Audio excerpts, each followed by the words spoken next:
প্রতিদিনের ক্লান্তি কাটাতে বলুন আর পরদিন কাজ করার শক্তি সঞ্চয়ের জন্য বলুন, ঘুম আমাদের সবার জন্যই সমান দরকারি। প্রতি রাতে একটি আরামের ঘুম আপনাকে পরদিন বেশ ফুরফুরে রাখতে সাহায্য করে। ঘুম নিয়মিত হলে আপনি যে কোনো কাজে অধিক মনোযোগী হতে পারবেন। বিশেষজ্ঞরা প্রতিদিন অন্তত 7 ঘন্টা ঘুমানোর পরামর্শ দিয়ে থাকেন। কোনো কারণে এর কম সময় ঘুমালে এবং তা যদি নিয়মিত হয় তবে তা শরীরের জন্য খারাপ। তাই বলে বেশি ঘুম কি শরীরের জন্য ভালো? এমন অনেকেই আছেন যারা প্রতি রাতে 9 ঘন্টার উপর ঘুমান। অনেকেই আবার রাতে শোয়ার পর বেলা করে ঘুম থেকে ওঠেন, ফলে সব মিলিয়ে 9 ঘন্টার উপর ঘুম হয়ে যায়।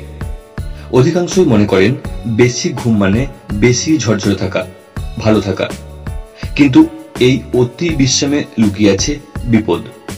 গবেষকরা তাই বলছেন। গবেষকরা বলছেন যারা 9 ঘন্টার উপর প্রাত্যহিক ঘুমে অভ্যস্ত তাদের স্ট্রোকের সম্ভাবনা 23% বেশি থাকে।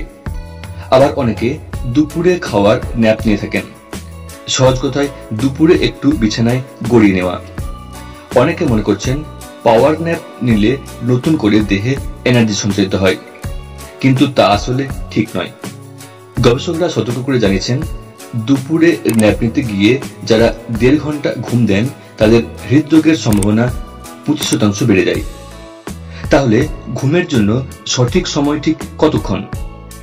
গবেষকরা বলছেন 7 ঘন্টা থেকে 8 ঘন্টার মধ্যে প্রাত্যহিক ঘুম শরীরের জন্য সবচেয়ে বেশি উপকারী।